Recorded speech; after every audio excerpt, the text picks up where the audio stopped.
په منبر رسول ولاړم د الله په ذات مې د قسم دغه الله د بره نه مایني د لیلة القدر نه زیات اجر الله موتعالی د جمعې په ورځ راکوي په دې وخت راتلو کې د لیلة القدر نه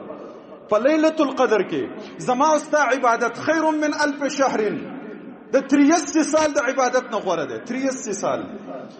او د جمعې په ورځ کم از کم تراواله یو 50 قدمه یا 100 قدمه ته په لار باندې مسجد ته کېده وخت راشه دا اجرونه د ځان سره په کیلکولیټر باندې حساب کړئ چې دا ته څومره اجر حاصله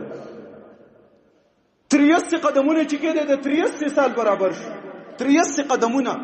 او چې ته 100 قدمه کېده 200 3000 قدمه والده مسجد ته د جمعې په ورځ طالب الله څومره اجر تیار کړی موږ د دې اجر نه بالکل ځان غافل کړی والناس عنها غافلون دومره عظیم اجرونه الله موږ لره کوي او موږ بالکل بیغمه یو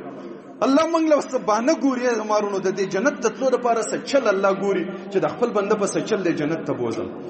او موږ نه بیرته د جنت نه راشاته کیږو چې نه خیر ده د دنیا لګه خدا د دې خزو بچو سبا د ګنټه نیمه تیر کو د غب شپ بولګو ټوکه ټقالی به وکړو چینو کاوي به وسکو دی پیتاوي ته بلګه ډډه وو چې مولوی صاحب خطبه وکړه په منبر نه راکوشو اقامت شروع شو زب بیا رګی دړانو شان ورمنډه کوم پر غصب کې بور سره شریک شي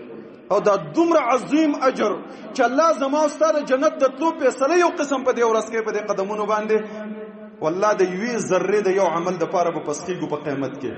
چې زمونږ د اتل د میزان درانه کې هغه به مونږ ته نه ملاوي